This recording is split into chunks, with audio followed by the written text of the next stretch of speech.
Hi everyone, thank you for joining us today. I'm Rahul, founder of Julius AI, and today we are in Cambridge, Massachusetts with Professor Iavor Bojinov from Harvard Business School. I would love to hear more about you and what do you do at Harvard? Totally. So I've been at Harvard now for about 5.5 years, and I am an assistant professor in the Technology and Operations Management group. And before that, I used to work at LinkedIn as a data scientist and software engineer. I was part of the applied research group and sort of led the portion on causal inference, so sort of building tools for other data scientists to do causal and data analysis at LinkedIn. And then before that, I did a PhD in statistics. So very sort of technical, then joined HBS, continued being technical, working on my sort of specific research areas really around experimentation and just helping organizations evaluate their new products and really learn from those products. When I came to HBS, I sort of expanded my research a little bit more broadly from experimentation to really thinking about how companies can operationalize AI throughout the entire enterprise and really started to think a little bit more about the human element of it and how humans and AI can collaborate and how they can, how you can, get people ready to use technology, because AI and data science are kind of different from traditional IT technology. So that's what my research has been about. That's what I've been doing here at HBS. And besides that, I've been doing, as you know, and we'll talk a little bit about this in a bit, been doing a lot of teaching as well on data science and AI. Let's talk about GenAI. Yes. It's hot right now. Mm-hmm. I'm curious, what are you seeing when you talk to businesses and executives and leaders on GenAI, and how do you think this is evolving right now in real time? Totally. I think the big aha lately for me is I'm really convinced that AI and even more specifically GenAI is becoming a GPT and not a generative pre-trained transformer, but a general purpose technology. And this is the same as the internet, the same as computers, the same as steam engines, right? These are things that are pervasive. They're essentially going to be part of every organization, everybody's lives. They're things that are continuously improving. We're seeing almost, I wouldn't say quite exponential growth in the quality of these models, but definitely quadratic. It's not linear, that we can be sure of. And every month the improvements that we see are just getting better and better and better. It's almost doubling every couple of months, every 6-9 months the capabilities are just doubling. And so that's another way of thinking about general purpose technology, is that they're pervasive, they're improving, and finally they're empowering. And by empowering, they're basically fueling innovation and they're enabling completely different business models to emerge. So if you think about, let's take the internet as an example. Initially it was pervasive, it eventually became part of everything. There's no digital, we have these cameras here, they are connected to the internet. We have our phones, they're connected to the internet. My fridge is connected to the internet, right? Everything is connected to the internet. Internet is continuously improving. Remember a few years back we were on 3G, 4G, now 5G. The speed and sort of the connectivity has just massively improved. And empowering, it's companies like Amazon would not exist, companies like Google would not exist if it wasn't for the internet. And so we're seeing exactly the same thing with AI. And the other big aha is that AI itself is not the thing that's going to build a competitive advantage. It's all of the complementarities around it.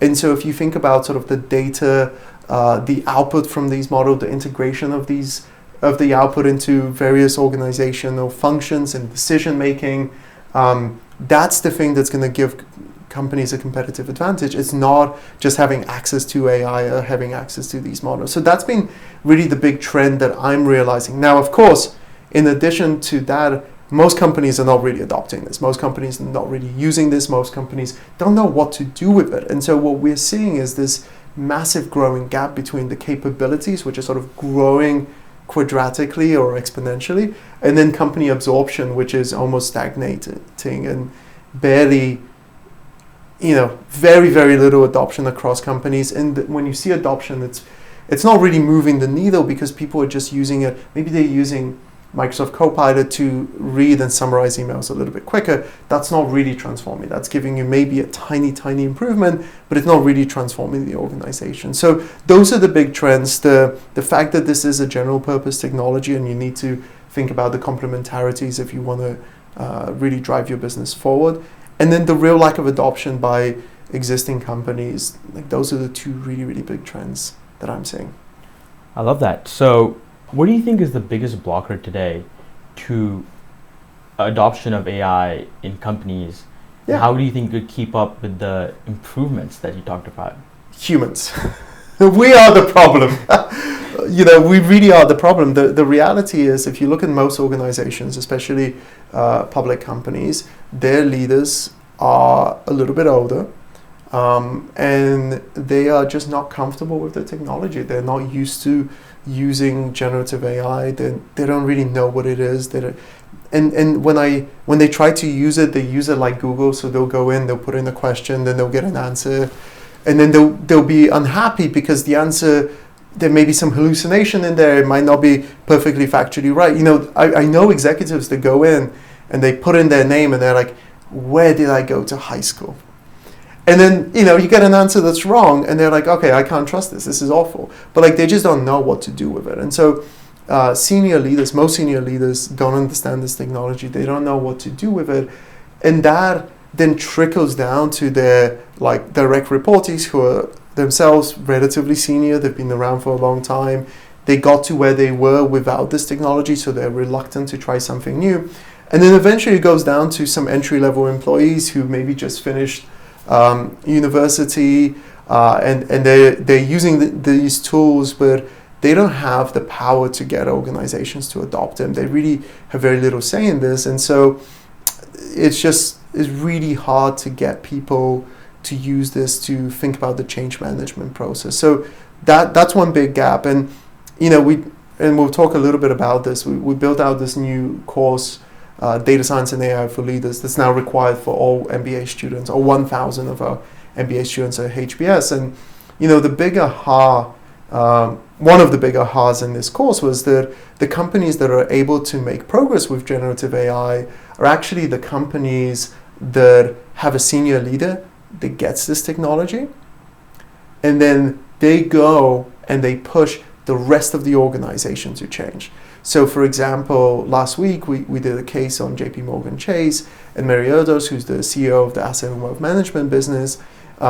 She got this maybe a year and a half ago. She had a chat GPT moment where she realized the power of this technology, and then she would go and she would push her direct reportees to use this technology, and she would talk about it, and then she would question how they're using it, and just that was the way of starting the conversation, starting that change management process.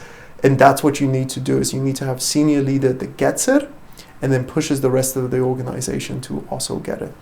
And then the second part of your question as well was, how do you close the gap? Senior leadership is not enough to close the gap. They're enough to get you started, to bring in the right technology. But to close the gap, you need to build a flexible organization with the right people and the right processes that is able to adapt and change in line with these models. That's much harder to do. And very few, I don't think any organizations have really cracked the nut on that one yet. Yeah.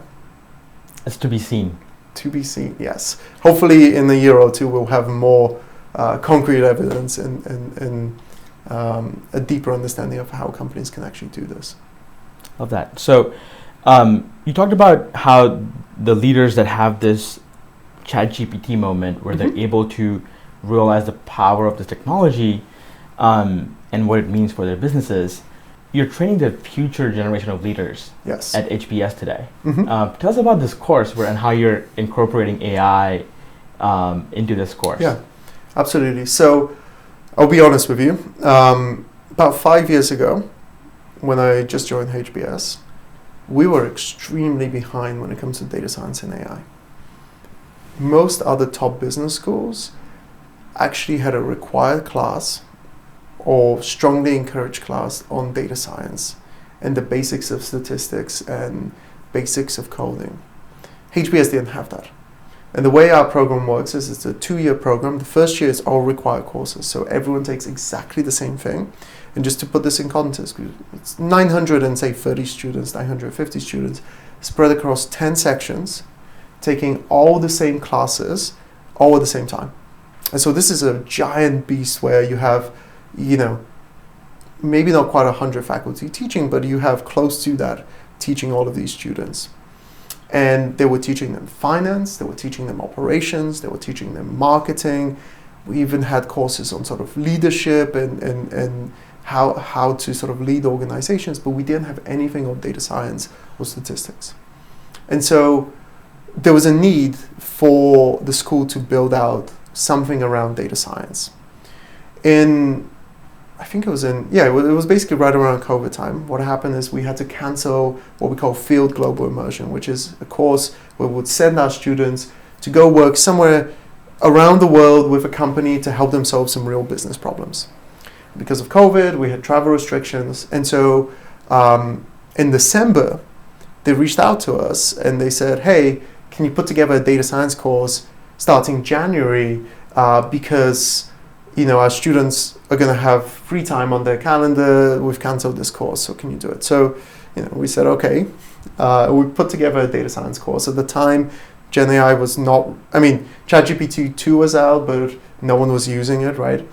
And so we just did the standard data science course. We taught them basics of statistics, so hypothesis testing, regressions, decision trees. We even tried to teach them random forest, so some more advanced machine learning concepts. And everything was done in using coding and Jupyter notebooks. And that was what we taught them. And then we iterated that course and we improved on it for several years. And then last year in 2023 in September, we launched the course as a required course for all of our students. So it was called Data Science for Managers. And it was only 12 sessions. But we taught them sort of basics of coding, basics of data analysis, and of course some more managerial questions around how do you build and scale data science organizations, how do you interact with data scientists, how do you ask appropriate questions of these data scientists. And the course was pretty good, but if you think about what else was happening in the world, ChatGPT came out November 2022, the data analysis feature came out in, I think it was June or July 2023. Julius came out somewhere around that time as well. And I basically was able to push our administration to basically give all of our students ChatGPT access. So before enterprise, all of the MBA students, we couldn't buy this for them, so we reimbursed them for 3 months of ChatGPT subscriptions. And so in addition to doing this data science course, we got them to try to do some of the data analysis using ChatGPT. And it sort of worked, but it made us realize that we have to rethink this course and we have to redesign it with AI at the center of it. Because that's the future, that's the direction that the world is going. And so we redesigned the course so that it became AI native. And what I mean by that is we still, the way we teach our HBS is we basically have students read these paper cases about a company and a scenario, and then we come to class and we debate that. And through that debate, we try to extract learnings that are generalizable. In our data science course, to have a substantive debate, you usually have to do some data analysis. And that sort of, maybe some strategic question, there's some data. You run a business, you know what it's like. Very often you look at data to make decisions. It's not just people's opinions, right? You actually look at where things are selling, where things are not selling. You compute things like lifetime value, and you don't just talk about them, you actually do it. And so that was what we wanted to do. And then we took the content we had and we expanded it and we added a lot more AI. And so we did 2 really big things. One was we worked with our digital transformation team to build our own RAG system where we put in all of the technical content for the course, all of the cases, and the number of books. And the students would have access to this bot. It would basically be their tutor bot. They could go ask you questions, etc. And then the other thing we did was we obviously partnered with you to bring in Julius, and I believe we were your first real B2B customer. And there were a lot of learnings on the way. But we brought in Julius to do all of the data analysis in the course, so that we weren't coding, they were just using generative AI and conversational based system that you guys have built for every piece of the data analysis process, from exploratory data analysis to model building, model evaluation. And really this became like a core piece of the course. And I mean, we were just looking at some numbers this morning. I think we have something like just under 900 active users that have spent, and this was up to 2 weeks ago, together they've sent something like 86,000 messages through Julius, with the average being about 100 messages per person, roughly. So that, and then we also wrote a number of cases that really were focused on AI and how companies are using AI and generative AI throughout their organizations and how they're transforming themselves. So when I was answering your earlier question around how GenAI is impacting organization and the challenges of adoption, that was all based on some of the cases that we've written for this course. How did you get introduced to Julius? How did you hear about us? Totally. I think this was actually quite interesting. So I was doing a study. I've done a study of a couple of years ago where we wanted to measure the impact and the value of having access to tools that automate some sort of skills. And what I mean by that is, if you think of Python libraries and machine learning Python library like scikit-learn, that automates the ability to build a decision tree. Yes. Otherwise, you would have to go and you would have to code that up yourself. Yeah. Whenever you have this type of automation, that changes the types of skills that people need to have.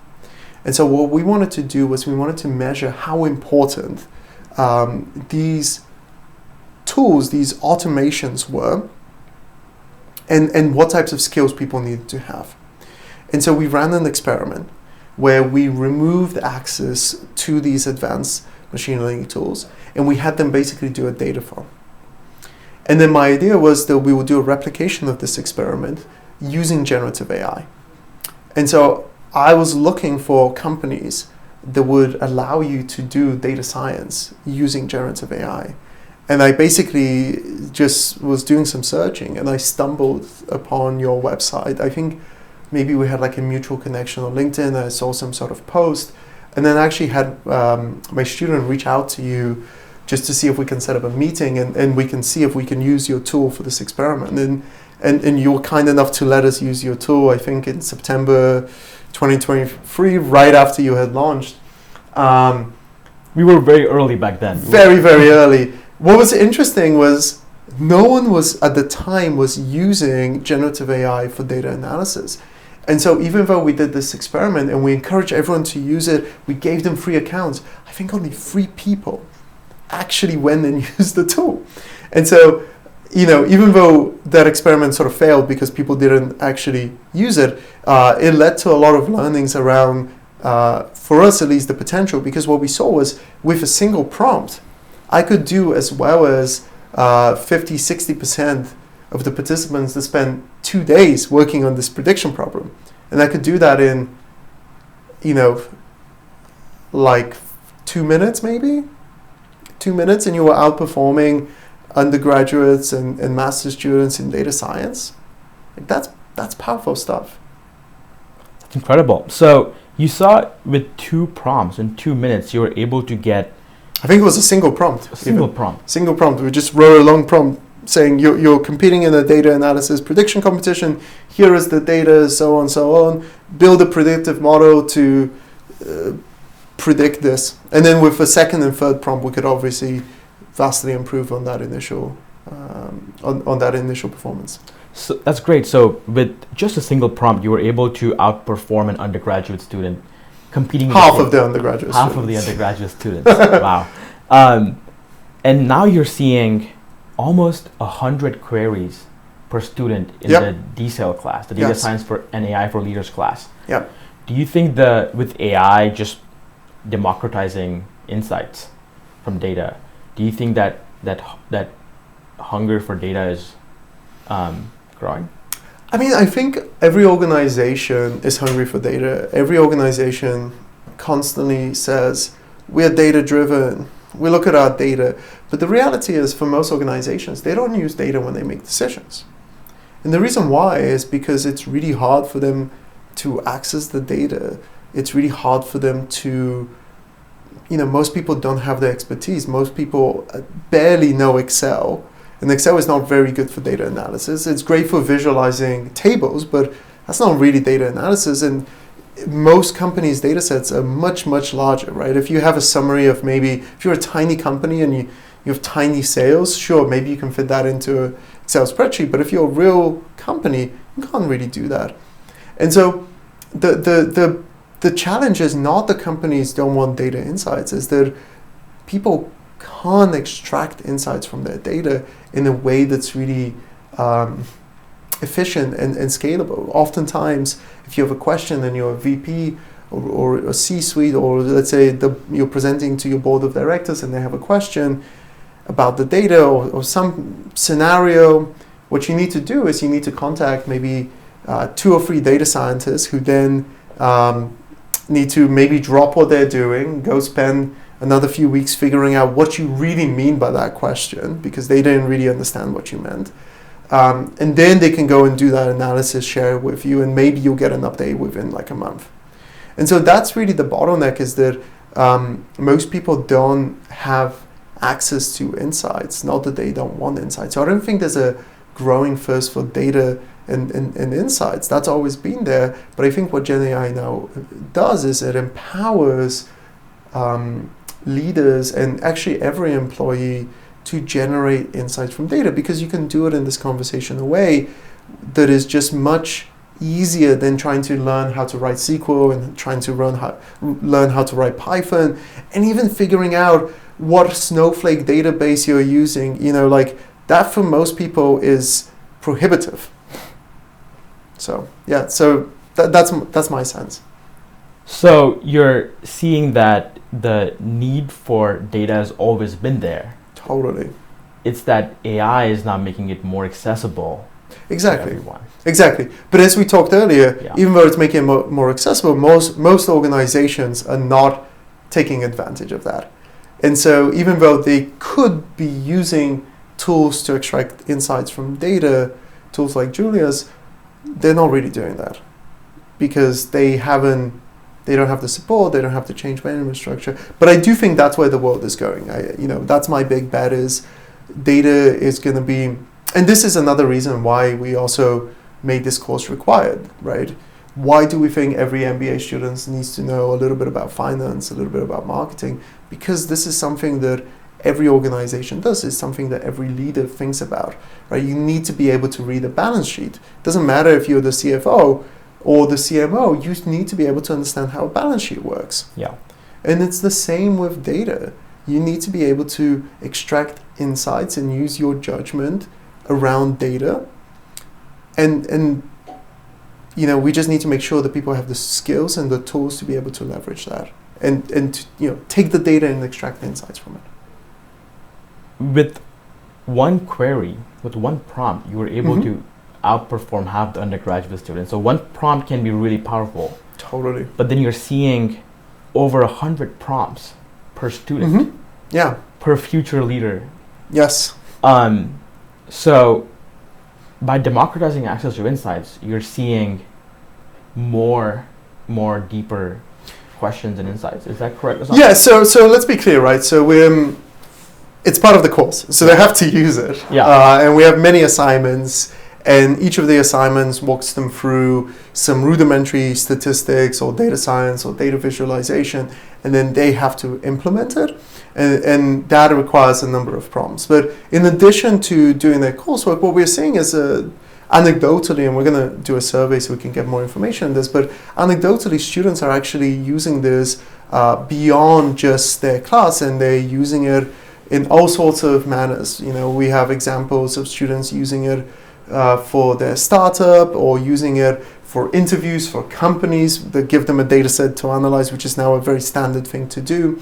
We're seeing them, help out with clubs or for some non-profit, and they're actually taking these skills and they're applying them in their own worlds way beyond what we had imagined initially when we rolled this out. And by the way, this was not happening when we were using coding, because the reality was that learning how to code is really hard. And most students, even though they might say, oh, I want to understand how coding works, they just have competing priorities. And as you know, learning how to code takes time, energy, and effort. Yeah. But using GenAI massively reduces that. Yeah. So how are you envisioning students going into the workforce and bringing Julius and the skill to analyze data with AI with them? You mentioned some examples of how you're seeing students use it today, but I'd love to hear. Yeah, I mean, we'll see. They're still about a year away, right? They have a second year to do. I think what we're finding, because in this course, and just to be clear, we actually also push them to use ChatGPT. We have a number of assignments where they're also using it for innovation, for co-creation. They actually have a project that was due last week to build custom GPTs to augment some big part of their life. So we're actually getting them to use all sorts of generative AI tools throughout the whole course. And our hope is that they learn how to integrate these tools into their life, both in their personal life, but also in their work life. And I envision, and this is, to me, this is the end state, is it will no longer be a question of like, oh, is this a problem I can use AI on? Right? Like, you don't say, is this a problem I should use Word or Google Docs for? Right? You're just like, I need to write a document, and so I'll go and use Google Docs, or I'll go and use Word. And so I think what we're training them is to prepare them for this world where generative AI is embedded and is part of their every task. And so they're no longer asking, is this a GenAI task? Is this a Julius task? It's like, no, I have data analysis. I just go and use Julius. I need to do this. So that's what I'm preparing them for.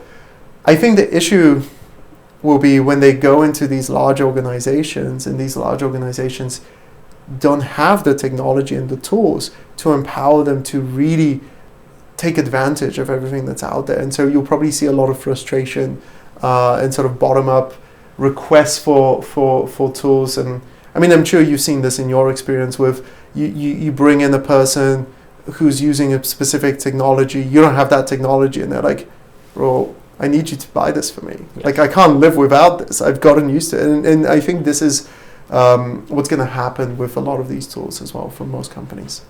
What made you choose Julius over other alternatives for the data science and AI for leaders class? And what were some other alternatives that you had considered?